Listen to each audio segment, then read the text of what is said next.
Hola, soy yo, Vicky, otra vez. So in this video, I'm going to tell you another top tip from the level 4 book. Doesn't matter if you've got the level 4 book or not, you can still follow the video for the tip. But if you do have the book, I should tell you, I suppose, what page it's on. It's on page 18. And this is talking about the most common mistakes that my students make. So I've already done sometimes some verbs that people get confused with. People make typical mistakes, and this is what I said before. Don't be hard on yourself when you make a mistake. Quite often the mistake you're making, many other of my students will make as well, and I might make, or anybody who's learning Spanish. There are common things that get confused. So the first thing in this video that I want to mention is students often confuse su and tu. And it's not actually really wrong, because tu is when you're saying your, like your book, tu libro, your house, tu casa. And it confuses people because, of course, tu is also you. So it's you or your, but one's got an accent and one doesn't have an accent. And quite often people will use, instead of tu for like your house, they'll say su casa.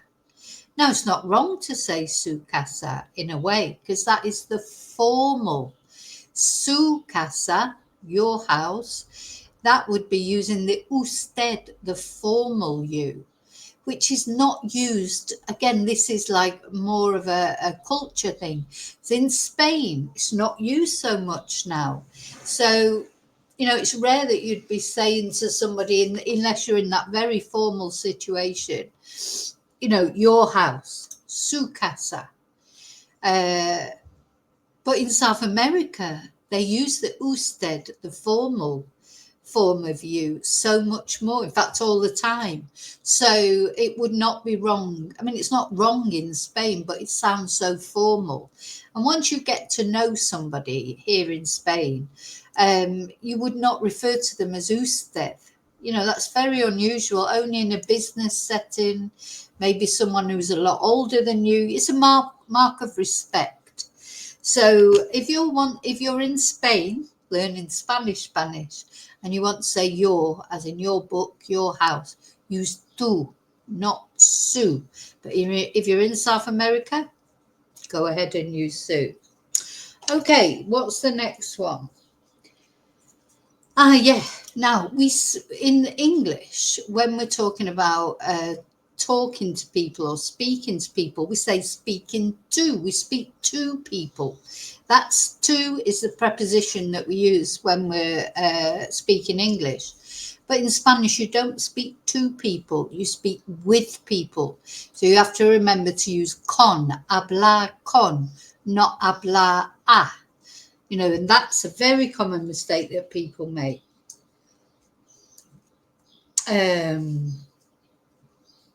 Another one. Remember that we use the verb to do or make, hacer, when we're talking about the weather. We don't say it is sunny. You could say that, but it wouldn't be how a Spanish person would say it. You say it makes sun, hace sol, hace frío. Yeah, so we don't use the verb to be, either ser or estar, to talk about the weather. Usually we use hace. Even for windy, you say hace mucho viento. It's very windy. It makes a lot of wind, is actually literally what you're saying. Okay, what's the next one? When we're making a question in Spanish, the verb always comes before the person. So let's think of an example. So if you were asking, does Miguel live here? Vive Miguel aquí? Because don't forget, in English, we use this auxiliary verb, does. We put that first, don't we? Does Miguel live here? So we use the does first, then the Miguel, then the live, and then the here. Spanish, it's does he live is all in the verb, vive. And that comes first. Vive Miguel aquí? So questions, you put the verb first, and there'll only be a main verb. There's no auxiliary verbs. You know, like if you're asking someone, where do you live? You know, you won't say donde and then the verb to do and then the verb to live. You just say donde vives. And if you're going to put in the you, you'd say donde vives tú, not donde tú vives. Yeah. So it's always right. I feel like I've contradicted myself there. Let's have a look. I think I'm thinking more of things like, let me, have I contradicted? Yeah, the verb, sorry, precedes the person. Donde vives tú, not donde tú vives. Now, if you said donde tú vives, anyone will understand what you're saying. The easiest thing to do is just leave out the person.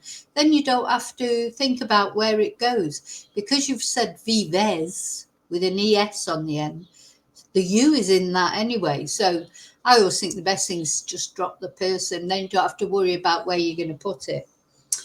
Sometimes you can't, like, where does Miguel live? You're going to be saying donde vive Miguel. You've got to put the Miguel in. Okay, and the last one, yeah, if there's a preposition. So this is the order of questions in Spanish. Normally, like, the question word would come first, like donde vives, where do you live? But if there's a preposition, prepositions are these little words that are so difficult to get right, because in all different languages we use prepositions in different ways, not only English, Spanish, French, Russian, you know, whatever. There's all different ways of these little words are used, you know. Do you go to a place, or do you live in an area or at an area? You know, these in, at, with, etc. prepositions, very difficult in all languages. But again, don't worry, if you get the preposition wrong, you still normally would be understood. So I always say, don't people worry too much about the little words. Most important thing to get right is your verb.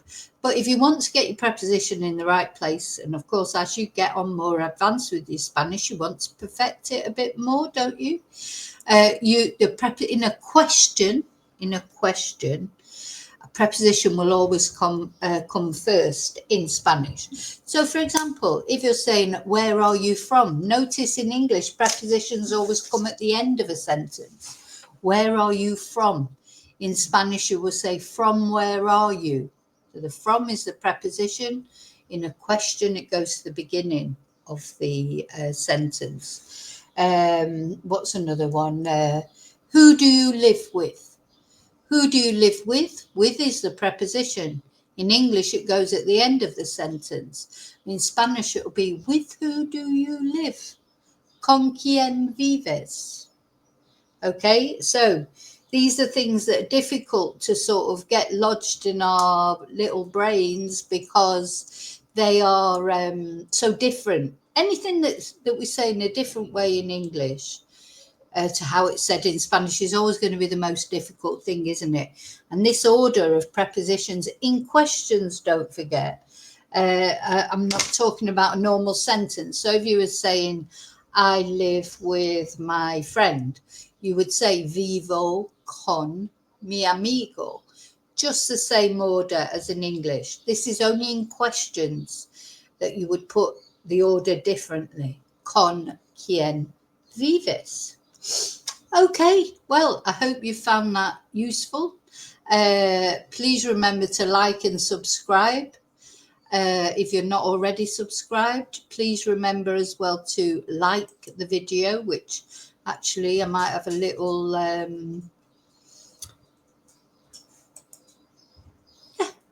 little banner there going up just to remind you. But thank you for watching. Mucha suerte con tu español. I wish you luck with your Spanish. I'm going to put my little video which shows you the books, my books that are all available on Amazon. Wherever you are in this world, you can go on Amazon and find my books to learn Spanish.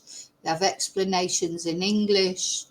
The answers are in the back, but you can always email me for more information if you're not sure about something. What else do I need to tell you? Yeah, and they are sort of grammar based, but they are need to know grammar based.